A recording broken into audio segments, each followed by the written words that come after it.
कांग्रेस की वरिष्ठ नेता और राष्ट्रीय प्रवक्ता सुप्रिया श्रीनेत ने केंद्र सरकार पर जमकर हमला बोला। कहा कि देश में दो सबसे ज्वलंत मुद्दे महंगाई और बेरोजगारी है, जिससे सरकार सदन में इस सवाल का जवाब देने से कतरा रही है। 2024 का चुनाव विलक्षण होगा, इसमें भाजपा का अहंकार चूर होगा, चेहरे से ज्यादा मुद्दा महत्वपूर्ण होगा। ये हाइब्रिड यात्रा नहीं है कि कहीं पर बस से, कहीं पर ट्रेन से, कहीं पर गाड़ी से, कहीं पर पैदल। ये सिर्फ और सिर्फ दो पैरों से, कदमों से चलने वाली पद यात्रा विशुद्ध रूप से है, कन्याकुमारी से कश्मीर तक, और ये देश को जोड़ेगी। जब हम ये कहते हैं तो लोग पूछते हैं आप जोड़ने क्या चाहते हैं, और वस्तुतः 150 दिन की 3500 किलोमीटर की पद यात्रा तीन चीजें जोड़ने जा रही है, क्योंकि देश में तीन चीजें खंडित है। सबसे पहला खंडन देश में आज हुआ है अमीरों और गरीबों के बीच में बढ़ती खाई। उसमें महंगाई भी है, उसमें बेरोजगारी भी है, उसमें घटती आय भी है, भुखमरी भी है। लेकिन ये जो अमीरों और गरीबों के बीच की खाई बढ़ रही है, सबसे पहले इसको पाटना है, और अमीरों और गरीबों के बीच में जो कड़ी टूट गई है उसको जोड़ना है।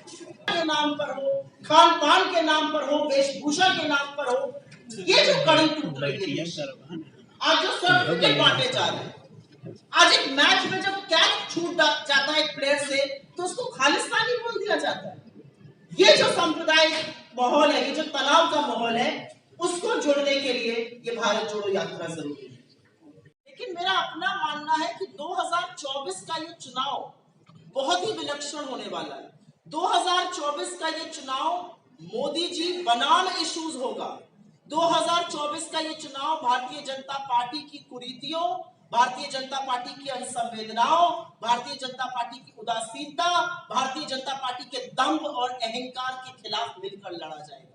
मेरा सिर्फ ये कहना है कि जो भी कॉम्बिनेशन बनेगा, जितनी भी विपक्षी पार्टियां एक साथ आएंगी, इसमें धुरी तो कांग्रेस को ही बनना पड़ेगा। और ये मैं शायद घमंड या अभिमान से नहीं कह रही हूँ, ये राजनीतिक सच है और इसको स्वीकारने की भी जरूरत है। धुरी और फल्क्रम ऑफ ऑपोजिशन यूनिटी तो कांग्रेस को बनना पड़ेगा। मुझे लगता है राजनीति में होना और राजनीति में होकर एम्बिशन होना, आकांक्षा होना अच्छी चीज है, लेकिन धरातल पर रहकर सत्य को स्वीकार करना भी अच्छी चीज है। मुझे लगता है चेहरे से ज्यादा इशू इंपॉर्टेंट है।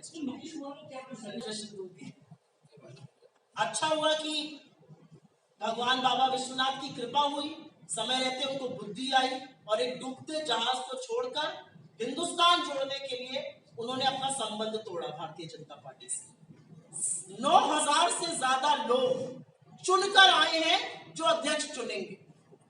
9000 से ज्यादा लोग, पहले बूथ ब्लॉक चुनता है, ब्लॉक पीसीसी, और पीसीसी के लोग इसमें वोट देते हैं। 9000 लोग, कोई और राजनीतिक संस्था, कोई और राजनीतिक पार्टी नहीं है जो इस पैमाने पर चुनाव कराती है। हाँ, कुछ सालों से ये चॉइस यूनानिमस रही है, लेकिन हमारी ही कांग्रेस अध्यक्ष के खिलाफ जितिन प्रसाद जी ने चुनाव लड़ा था और लोगों ने बहुत विघटन की कोशिश करी, लेकिन जितिन प्रसाद जी अंततः उनके पॉलिटिकल सेक्रेटरी बने और बड़े मधुर संबंध रहे उनसे। तो मुझे लगता है कि अपने आप में एक बड़ी बात है कि हम चुनाव कराते हैं। जिसके पास 10 डेलीगेट है कांग्रेस पार्टी में और आप एक कांग्रेस के वर्कर हैं, आप अपना पर्चा दाखिल कर सकते हैं।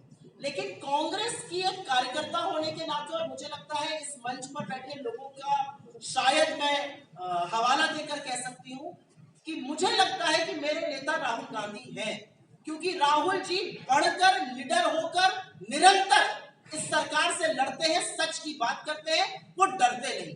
ना वो ईडी से डरते हैं, ना वो इनकम टैक्स से डरते हैं। तो मैं आशा कर सकती हूँ, अपेक्षा कर सकती हूँ, आज बाबा विश्वनाथ से जाके प्रार्थना भी कर सकती हूँ कि राहुल जी हमारे अध्यक्ष बने। लेकिन ये कंपटीशन किसी के लिए भी खुला है और हमें इस बात का फख्र है